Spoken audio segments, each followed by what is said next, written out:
Assalamu alaikum everyone, welcome back to my channel. So too many questions, too many queries about the tray which I make कुछ दिन पहले, जो कि अटक गई थी बीच में, थोड़ा सा काम रुक गया था इसका. So now it's completed and the wait is finally over. Video मैंने अपलोड कर दी है. तो ये वीडियो वही है जिसको देख के लग रहा था कि प्रोग्राम तो बढ़ गया. ये बहुत ही प्यारी सी ट्रे तैयार होगी, वीडियो को कंप्लीट देखिएगा. इसमें हमने ड्राई फ्लावर्स प्रिजर्व करने हैं और कोई एक दो नहीं बल्कि बहुत ही ढेर सारे फ्लावर्स प्रिजर्व करने हैं. ये बहुत ही खूबसूरत तैयार होगी. तो यहाँ मैंने मोल्ड तैयार किया है, DIY किया है, ख़ुद से घर पे बनाया है मोल्ड, क्योंकि मेरे पास फ्लावर का मोल्ड नहीं था. आप मोल्ड भी यूज़ कर सकते हैं, वरना आप इस तरह से बना सकते हैं. ये मैंने किस तरह से बनाया है ये आप कंप्लीट वीडियो मेरे चैनल पर देख सकते हैं. इसकी वीडियो मैंने पहले डाली हुई है, DIY mould, how to make a mould. ये आप वीडियो देख सकते हैं वहाँ जाकर, तो वहाँ आपको पता लग जाएगा किस तरह से ये फ्लावर बनाया गया है. और सिलिकॉन की शीट नीचे जो बिछी हुई है उसके ऊपर ही डायरेक्ट बनाया गया है, तो ये आप देख लीजिएगा. बाकी इसके आगे का प्रोसेस आपके साथ शेयर कर रही हूँ. अब यहाँ मैंने रेज़न बना ली है, ठीक है. रेज़न बनाने का तरीका भी मेरे चैनल पर है, तो वहाँ से आप इसकी वीडियो भी देख लेगा, क्योंकि बार बार वीडियो एक ही चीज़ दिखाने में फिर हर वीडियो बहुत लंबी हो जाती है. सो इसीलिए मैंने एक वीडियो रेज़न की बना दी है अलग से. तो जिसको भी रेज़न बनाना सीखना है वो जाके वहाँ से चैनल से वीडियो देख ले और वो सीख ले. फ़िलहाल यहाँ पर हम काम स्टार्ट कर रहे हैं. तो यहाँ पे मैंने क्लियर रेज़न डाली है इस वक्त. इसमें कोई पिगमेंट नहीं है, कोई कलर नहीं है, जस्ट क्लियर रेज़न है, ठीक है. तो ये बिल्कुल तैयार रेज़न है.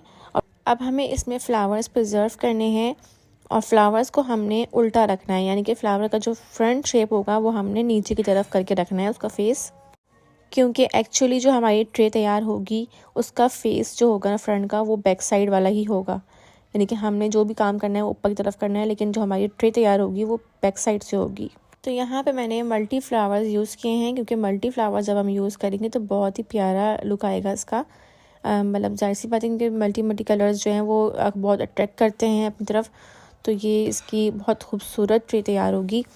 ये ड्राई फ्लावर्स आपको ज़रात स्टोर से मिल जाएंगे, आप वहाँ से बाय कर सकते हैं.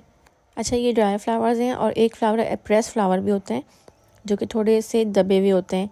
मतलब उसमें ज़्यादा आसानी होगी आपको, क्योंकि मैंने ये फ़र्स्ट टाइम ही ट्रे बनाई थी. तो अगर आप इसमें प्रेस फ्लावर यूज़ करेंगे तो वो ज़्यादा बेस्ट रहेगा. तो मैं आपको सजेस्ट यही करूँगी कि आप प्रेस फ्लावर यूज़ करें, उससे आपको बहुत ईजी रहेगा, क्योंकि आपको फिर बाद में फिनिशिंग वगैरह ज़्यादा नहीं करनी पड़ेगी, ज़्यादा घिसाई नहीं करनी पड़ेगी. वरना फिर रेज़न बहुत ज़्यादा यूज़ होती है इसमें, और जो मैंने ट्रे बनाई है इसमें रेज़न बहुत यूज़ हुई फ्लावर्स की वजह से. अगर आप प्रेस फ्लावर यूज़ करेंगे तो उसमें रेज़न ज़्यादा यूज़ नहीं होगी, तो बेटर है कि आप प्रेस फ्लावर ही यूज़ करें. ये फ्लावर्स ड्राई हैं, मैं बिगनर्स के लिए बता रही हूँ कि फ्लावर्स बिल्कुल ड्राई हैं. ये रियल फ्लावर्स हैं, बट ये ड्राई फ्लावर्स हैं, फ्रेश फ्लावर नहीं है. ये कभी भी आपने फ्रेश फ्लावर यूज़ नहीं करना है रेज़न में, वरना आपका जो रेज़न है वो फ्लावर्स को जला देगा. अच्छा, यहाँ पे मैं अब इसके अंदर डिस्को यूज़ कर रही हूँ. ये चंक ग्लिटर्स हैं और हेक्सागॉन ग्लिटर है, ठीक है. ये सिंपल ग्लिटर नहीं है, हेक्सागॉन ग्लिटर है, जो मैंने ऑर्डर की थी दराज स्टोर से. ये मैंने आप वीडियो भी शेयर की थी जब मैंने दराज से मंगवाई थी, तो वहाँ से मैंने लिंक डाला हुआ है इसका. आप वहाँ से इसको बाय कर सकते हैं. अब सबसे पहले जो हमने रेज़न डाली थी उसके बाद हमने फ्लावर्स डाले थे. अब हम फ्लावर्स के ऊपर इस रेज़न को डाल रहे हैं, ठीक है. हमें फ्लावर्स को कवर करना है रेज़न से, तो हम फ्लावर्स के ऊपर डाल रहे हैं. बस इस ट्रे बनाने में यही प्रॉब्लम है कि इसमें जो है रेज़न बहुत ज़्यादा जाती है, बहुत यूज़ होती है रेज़न, और आपको पता ही है रेज़न बहुत ज़्यादा कॉस्टली है. तो इस हिसाब से इस प्रोडक्ट का रेट भी ज़्यादा ही रखा है मैंने. अच्छा जी, हमने रेज़न डाल दिया, फ्लावर्स भी डाल दिए, डिस्को भी डाल दिए. अब हमने दोबारा से रेज़न डाल दी ताकि फ्लावर्स भी प्रिजर्व हो जाएँ. और अब हम इसको फ्लेम टॉर्च से इसके बबल्स रिमूव करेंगे. बहुत करीब लेके नहीं जाना, वरना फ्लावर जलेगा. तो फ्लावर्स थोड़ा दूर ही रखना है आपने. और इस तरह से फ्लावर्स को एक दफ़ा थोड़ा सा टैप कर लेगा, ताकि फ्लावर आपका अच्छी तरह से डिप हो जाए. और इसको ड्राई होने के लिए बिल्कुल से छोड़ देना है, 1 दिन 2 दिन तक छोड़ दें ताकि अच्छे से ड्राई हो जाए ये. तो ये सेकंड डे था, अब ये कम्प्लीटली ड्राई था. आप देख सकते हैं हर चीज़ ड्राई है, हर फ्लावर ड्राई है, रेज़न भी ड्राई हो गई है. अब मैं यहाँ पे ब्लैक मीका कलर बना रही हूँ, ठीक है. रेज़न में हमने रेज़न बनाई पहले, उसके बाद हमने ब्लैक मीका पाउडर ऐड किया उसके अंदर, और इसको अच्छे से मिक्स करना है ताकि इसके जो है लिंड्स ना रहें. और उसके बाद हमने इसको पोर करना है.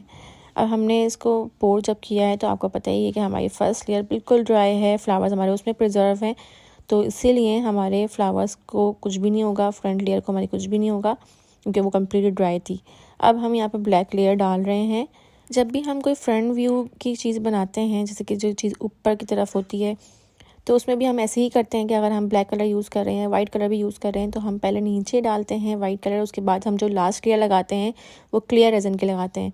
बट इसमें थोड़ा इशू ये था हमारे पास, क्योंकि हमने प्रिजर्व किए थे फ्लावर और हमने इसको उल्टा बना के बनाया है, तो इसीलिए हमने पहले जो लास्ट लेयर होती है ना, यानी कि जो ट्रांसपेरेंट लेयर होती है, वो हमने नीचे की तरफ डाली थी। और अब जो समझें ये जो लेयर डाल रहे हैं हम, ये बैक साइड पे जाएगी।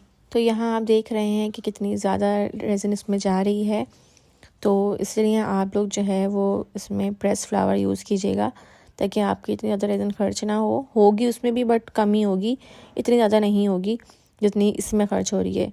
और अगर आप ये वाले फ्लावर भी यूज़ कर रहे हैं तो कोशिश कीजिएगा उन फ्लावर्स को पहले ही हाफ़ कर लेगा, वरना जब ये रेज़न में जाएगा तो बड़ी मुश्किल से कट होते हैं। बड़ी मुश्किल से फिनिशिंग की थी हमने भी इसकी, क्योंकि इसकी जो फ्लावर्स हैं वो बिल्कुल रेज़न से बिल्कुल हार्ड हो जाते हैं और उसके बाद फिर उसको काटना बहुत ही मुश्किल हो जाता है। तो आप लोग भी ऐसे ही कीजिएगा। तो रेज़न डालने के बाद ब्लैक वाली हमने उसके बाद उसके बबल्स रिमूव कर दिए थे और फिर हमने उसको ड्राई होने छोड़ दिया था। अब ये नेक्स्ट डे है, नेक्स्ट डे मैं इसको डीमोल्ड कर रही हूँ। तो डीमोल्ड करते वक्त सारी जितनी भी हमने क्ले लगाई थी वो सब हमने हटा दी है। और ये सैंड पेपर होता है, तो सैंड पेपर से आपने इस तरह से घिसाई कर लेनी है, इसकी थोड़ी सी फिनिशिंग कर लेनी है, जितनी हो सके उतनी, मतलब उसको स्ट्रेट ही रखना है हमने, क्योंकि हमने ट्रे बनानी है। तो इसकी तो वैसे भी बैक साइड पे ही जाएगा, हमें इसका कोई काम नहीं होगा, ये बैक साइड पे चला जाएगा तो दिखेगा नहीं। लेकिन हमने इसकी फिनिशिंग यूँ करनी है क्योंकि इसमें जो भी सी चीज़ें हैं वो सब सरफेस जो है बिल्कुल फ्लैट हो जाए। तो कुछ इस जो बड़े बड़े से फ्लावर्स थे उसको हमने इस तरह से, ये स्केल्स होते हैं जो, इससे कटिंग कर लिए थे। तो ये थी इसकी बैक साइड और ये है इसकी फ्रंट साइड। अब फ्रंट साइड पे आप देख रहे होंगे कि अभी शाइनिंग वगैरह बिल्कुल भी नहीं है, क्योंकि जो भी चीज़ हम उल्टी रख के बनाते हैं वो उसकी शाइनिंग नहीं होती। अब हम शाइनिंग के लिए इस पर लास्ट लेयर लगा रहे हैं रेज़न की, क्लियर रेज़न डाल रही हूँ उस पर इस वक्त। हमने जो रोटी मैट, सिलिकॉन का मैट जो हमने बिछाया हुआ था, उसका भी पूरा डिज़ाइन बना हुआ है इसके ऊपर, तो वो रिमूव हो जाएगा, उसकी टेंशन नहीं है। अभी आप दिखेगा कि सारा गायब हो जाएगा, डिज़ाइन कुछ भी नहीं नज़र आएगा उसके बाद आपको, जब ये क्लियर रेज़न डालेंगे तो। ठीक है, तो क्लियर रेज़न डालने के बाद मैंने ग्लव्स पहन लिए थे और ग्लव से मैंने इसको स्प्रेड किया था, क्योंकि यहाँ पे अब कोई मोल वगैरह नहीं है, तो अगर मैं क्लियर रेज़न ज़्यादा डालूंगी तो वो गिर जाएगी नीचे। तो मैंने ज़्यादा नहीं डालना था, बहुत ही थोड़ा सा डाला था, और उसके बाद मैंने उसको स्प्रेड करना था सब जगह पे। तो मैंने यहाँ पर ग्लव्स पहना और ग्लव्स पहनने के बाद फिर उसको स्प्रेड किया, क्योंकि अगर मैं इसको अपने हाथ से डायरेक्ट करूँगी तो हाथ से तो वैसे भी करना ही नहीं होता और फिंगरप्रिंट्स भी बन सकते हैं आपके।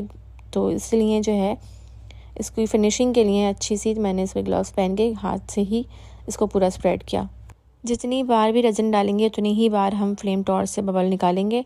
हर दफ़ा जब भी रेज़न डालनी है तो लाजमी उसके बबल्स रिमूव करने। तो यहाँ फ्लेम टॉर्च से मैं रिमूव कर रही हूँ बबल्स। इसके साइड्स पर आपको जो क्ले नज़र आ रही है ये रिमूव नहीं हुई थी, क्योंकि हमने फ्लावर में जब थोड़ा सा डिज़ाइन बना था तो ये इसमें बैठ गई थी उसमें, और ये रिमूव नहीं हुई थी। जितना हो सके हमने रिमूव किया और जितना रह गया वो इसी में रह गया। अब हम चाहें तो उसमें गोल्डन उसकी एक्रेलिक पेंट भी यूज़ कर सकते हैं फिनिशिंग के लिए, लेकिन हमने इसको ऐसे ही छोड़ दिया था क्योंकि इसके साथ ये इसी तरह अच्छा लग रहा था।